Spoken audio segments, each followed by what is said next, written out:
Irmãs queridas, irmãos queridos, eu vos saúdo em nome de nosso Senhor Jesus. Hoje nós temos um tema maravilhoso para começar o ano, um tema empolgante, atraente. Está no Evangelho segundo o Espiritismo de Allan Kardec, no capítulo número 21, que tem o título Haverá falsos cristos e falsos profetas. E a veneranda benfeitora Joana de Ângeles, no seu livro Jesus e o Evangelho, à luz da psicologia profunda, na página 177, ela estuda o capítulo número 21 do Evangelho, sob o título Mediunidade. Vai ser uma coisa de muito proveito para todos nós. Então, nós vamos começar com o Evangelho segundo o Espiritismo, capítulo 21, item número 1, que é uma passagem de Lucas, do apóstolo Lucas, do evangelista, Lucas, no capítulo 6, versículos 43 a 45, quando Jesus nos coloca a informação maravilhosa. Esse item do evangelho tem o título Conhece-se a árvore pelo fruto. Então, transcrevemos agora com as palavras do próprio evangelista, a comunicação do Mestre querido de Nazaré. A árvore que produz maus frutos não é boa, e a árvore que produz bons frutos não é má. Portanto, cada árvore se conhece pelo seu próprio fruto.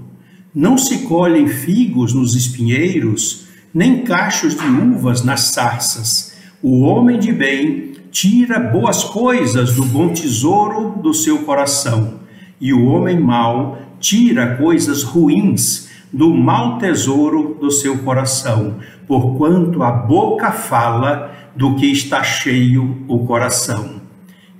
O discurso de Jesus, nesse tópico, a veneranda benfeitora Joana de Ângeles, na página 177, do seu livro Jesus e o Evangelho, à luz da psicologia profunda, quando ela começa no primeiro parágrafo, dizendo: o discurso de Jesus nesse tópico atingia mais profundidade, rumando para o infinito, com o objetivo de consolidar os seus ensinamentos e exarar condutas lúcidas em relação ao futuro que nós estamos vivenciando agora com a profusão, a difusão da mediunidade.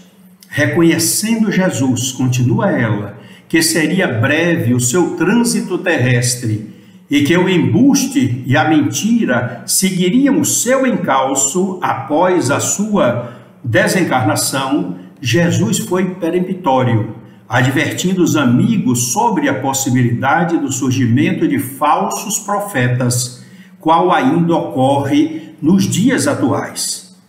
E ela pergunta: como distingui-los? Quais os sinais de identificação que poderiam representar a sua autenticidade?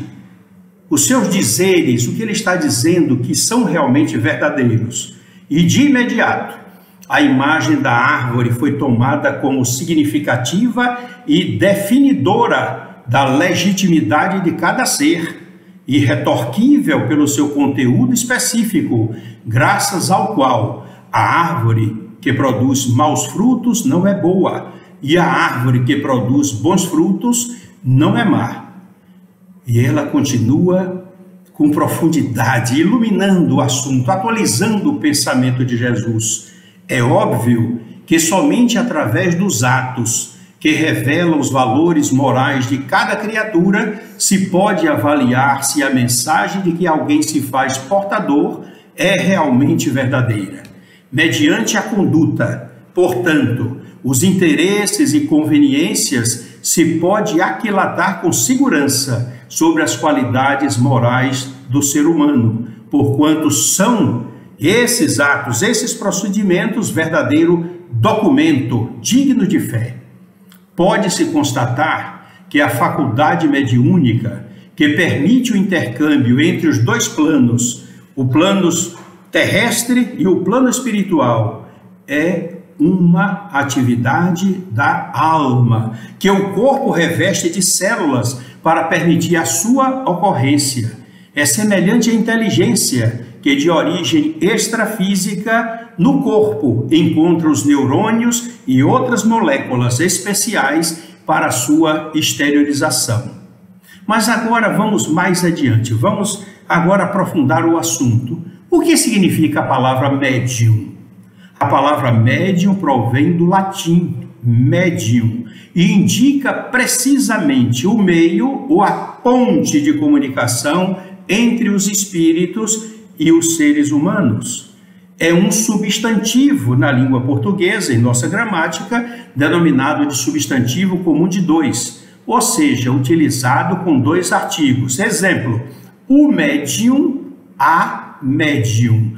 O dentista, a dentista. Por isso que eles são chamados substantivos comum de dois. Dependendo do gênero, usa o artigo masculino ou o artigo feminino. Eu vou repetir. O médium, a médium.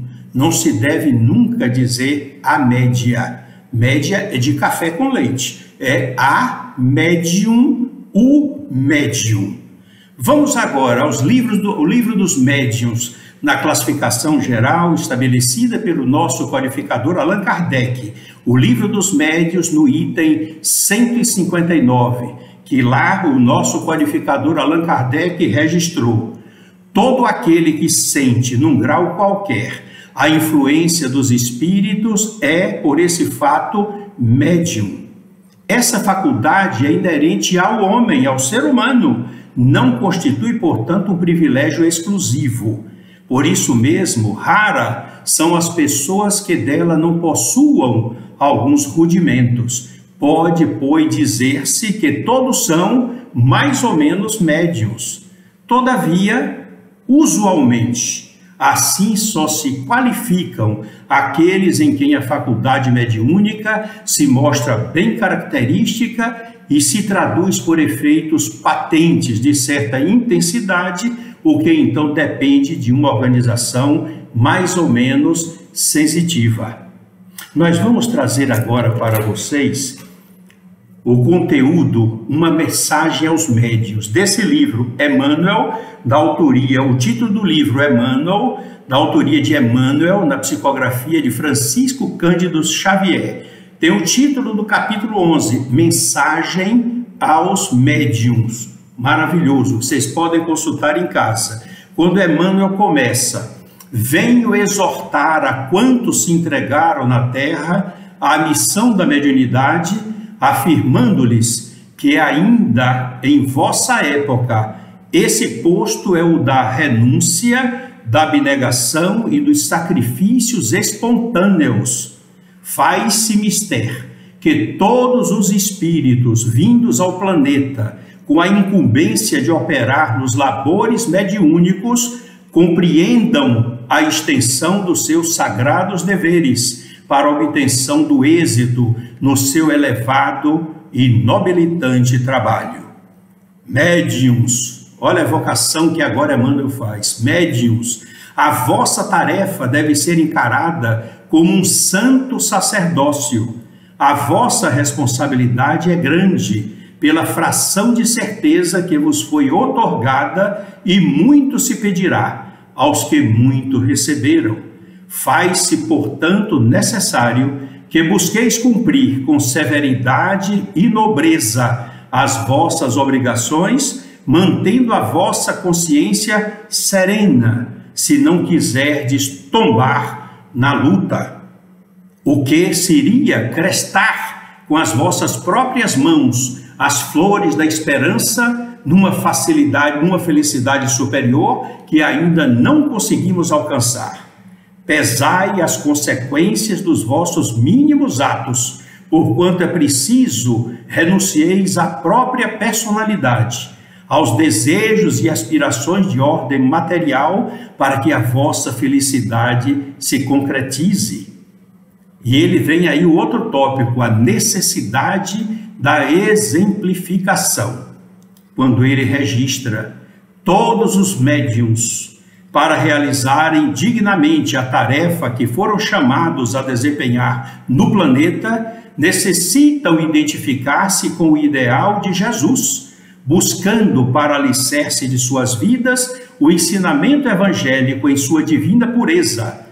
A eficácia de sua ação depende do seu desprendimento e da sua caridade, necessitando compreender em toda a sua plenitude a verdade contida na afirmação do Mestre: dai de graça o que de graça receberdes, devendo evitar na sociedade os ambientes nocivos e viciosos. Podem perfeitamente cumprir seus deveres em qualquer posição social a que forem conduzidos, sendo uma de suas principais obrigações melhorar o seu meio ambiente com o exemplo mais puro de verdadeira assimilação da doutrina de que são pregoeiros. Que coisa linda esse conselho, viu? E por último, o apelo aos médiuns. Médiuns, ponderai as vossas obrigações sagradas. Preferi viver na maior das provações, a cairdes na estrada larga das tentações que vos atacam insistentemente em vossos pontos vulneráveis. Recordai-vos de que é preciso vencer, se não quiserdes soterrar vossa alma na escuridão dos séculos de dor expiatória. Aquele que se apresenta no espaço como vencedor de si mesmo é maior que qualquer dos generais terrenos, exímio na estratégia e tino militares. O homem que se vence a si mesmo faz o seu corpo espiritual apto a ingressar em outras esferas, e enquanto não colaborardes para a obtenção desse organismo etéreo, através da virtude do dever cumprido, não saireis dos círculos dolorosos das reencarnações. São palavras que estão contidas no livro Emmanuel, o título do livro, da autoria do Espírito Emmanuel, na psicografia de Francisco Cândido Xavier. E agora, nós vamos concluir do livro Pegadas na Areia, autora Margaret Fishback Powers, editora Fundamento. É uma poesia que, ao eu declamar para finalizar a nossa mensagem, que talvez vocês digam, essa areia eu já conheço, mas vocês talvez não conheçam a história. É a história de Margaret, ainda jovem, e levou o seu namorado, que estava namorando Paulo, em português, apenas 6 meses, no Canadá. Levou para um retiro espiritual da sua igreja evangélica, e lá os dois ficaram nesse retiro de final de semana. Reflexões, estudos, e quando foi um dia pela manhã, já no último dia, antes de concluir as tarefas, eles saíram os dois passeando pela praia próxima. E ao virem retornar, eles observaram que na praia eles deixavam, né, as 4 pegadas, 2 pares, a dele e a dela, de Paul e de Margaret, estavam lá. Mas em determinados momentos a maré avançou e apagou algumas pegadas. Então ela disse: olha, Paul, como a vida é lamentável. Isso parece me trazer uma mensagem de que os nossos sonhos não poderão ser realizados. Naquele momento ela pensava justamente que Paul, ela havia conhecido há pouco tempo e tinha um passado de drogas, de violência, que ela mal conhecia, mas só que ela desconhecia o destino, que Deus havia preparado os dois para uma nova sementeira dentro da igreja evangélica que frequentavam. E ali, naquele momento que ela disse aquilo, lamentando que talvez o futuro ficasse só um dos dois, ele disse: me permita. E aí tomou ela no colo, carregou e disse: agora você olhe com uma outra visão. Olhe que nos momentos em que você pensar que nós vamos atravessar de angústia, de sofrimento, de dor, eu representarei Jesus e carregarei você no meu colo. Por isso que você só verá apenas 2 pegadas, que serão as minhas. Aí os dois pararam, ela parou também e disse: mas que coisa linda, Paul, vamos voltar, eu quero escrever uma poesia. E ela escreveu Pegadas na Areia. E no final do encontro ela declamou e foi ovacionada, todos registraram, tiraram fotos, foi uma coisa linda. E essa poesia se programou, se divulgou assim com uma forma espetacular. mas depois ela viu num quadro da cidade em que ela estava um outdoor com essa poesia escrita embaixo, autor anônimo. Não, aí ela reuniu os membros da igreja, comprovaram que foi ela que escreveu, que ela declamou a primeira vez, então registrou e ela publicou o livro onde tem essa poesia como símbolo da capa desse livro. Então eu vou contar para vocês. Uma noite eu tive um sonho, ela escreveu, né? Uma noite eu tive um sonho. Sonhei que estava andando com o Senhor Jesus e através do céu passavam cenas da minha vida. Para cada cena que se passava, percebi que eram deixados 2 pares de pegadas na areia. Um era o meu e o outro do Senhor Jesus. Quando a última cena de minha vida passou diante de mim, olhei para trás, vi as pegadas na areia e notei muitas vezes no caminho de minha vida havia apenas um par de pegadas na areia. Notei também que isso aconteceu nos momentos mais difíceis e angustiosos do meu viver. E isso me entristeceu bastante. E perguntei então ao Senhor Jesus: Senhor, tu me disseste que uma vez que eu resolvi te seguir, tu andarias sempre comigo, mas notei que durante as maiores atribulações do meu viver, havia na areia dos caminhos de minha vida apenas um par de pegadas. Não compreendo, Senhor, porque nas horas em que eu mais necessitava de ti, tu me deixaste. O Senhor, olhando para mim, com ternura me respondeu: minha preciosa filha, eu te amo e jamais te deixaria nas horas de tua prova e do teu sofrimento. Quando viste na areia apenas um par de pegadas, eram as minhas. Foi exatamente aí que eu, nos braços, te carreguei. Vejam que coisa linda. A história de Margaret. Hoje eles estão casados no Canadá, fazem parte da igreja. Isso já aconteceu há mais de 40 anos, já tem filhos e essa poesia continua tocando os corações de muitas pessoas. Interessante que depois ela conta no livro que teve um acidente, estava hospitalizada, e aí Paul teve de ir trabalhar e ela ficou lá triste, chorando, mentalizando Jesus, quando a enfermeira veio solícita e, para confortá-la, declamou a poesia. Aí as lágrimas dela pararam. Ela conta no livro que aí ela repreendeu-se: não, é neste momento que Jesus está me carregando. Por isso é o que eu desejo para vocês nesse ano de 2022, que vocês se sintam carregados por Jesus nos momentos de aflição, de dor, de lágrimas. Nunca se esqueçam de Ele que está sempre conosco, nos ajudando. E para concluir, eu quero confessar a vocês que eu também tive um sonho. Um sonho um pouco assim, para o qual eu estava despreparado. Mas o que aconteceu foi uma coisa muito bonita. Eu sonhei que eu tinha desencarnado e fui levado para visitar todas as casas espíritas onde eu tive a felicidade de realizar atividades doutrinárias. Na porta da entrada de cada instituição, eu observava do alto que estavam as marcas das pegadas de milhares de pessoas que ali entravam e saíam.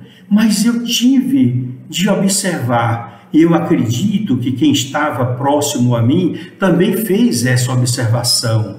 É como se dissesse: Ari, não se preocupe, são milhares e milhares e milhares de pegadas que estão aí, as marcas energéticas de todas aquelas pessoas que entraram e saíram de cada instituição.